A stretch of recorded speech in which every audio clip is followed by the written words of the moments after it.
ইসলামী দাওয়াতি আম্বায়নের মধ্য দিয়ে পর্দা উঠল এবারের ৫৮তম বিশ্ব ইজতেমার। বিশ্বের দ্বিতীয় বৃহত্তম মুসলিম জমায়েতের প্রতি বছরের মতো এবারও অংশ নিয়েছেন দেশ বিদেশের ধর্মপ্রাণ মানুষ। ছোট ছোট দলে ভাগ হয়ে দিনী আলোচনা শুনছেন মুসল্লিরা। জিম্মাদারদের অধীনে খিত্তায় খিত্তায় চলছে দিনী দাওয়াতের কাজ পরিচালনার শিক্ষা।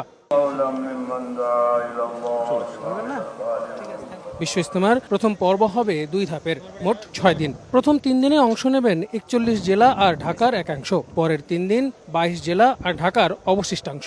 এখানে ইসলাম সম্পর্কে জানার জন্য আসছি। আমাদের বিশ্ব ইজতেমা সফল হোক, আল্লাহর কাছে আমরা এই কামনা করি। চাওয়া পাওয়ার একমাত্র এই হলো আল্লাহ পাকের নৈকট্য পাওয়া। এখানে আসা মানে আমাদের ঈমান এবং আমালকে নবায়ন করা। সমস্ত দুনিয়ার মানুষের যদি ঈমান এবং আমাল শক্তিশালী হয়ে যায়, দুনিয়ার থেকে সমস্ত অপকর্ম পরিষ্কার হয়ে যাবে। সমস্ত উম্মতের উপরে আল্লাহ রাসূল এই জিম্মাদারি দিয়ে গেছে। এই জিম্মাদারি কাজের জন্য আমাদের এখানে আসা। ইজতেমা ময়দানের নিরাপত্তায় ওয়াচ টাওয়ার, সিসি ক্যামেরা ছাড়াও অন্যান্য বছরের মতো ড্রোনের মাধ্যমেও নজরদারি করা হচ্ছে। আল আমিন তুষার, সময় সংবাদ, ঢাকা।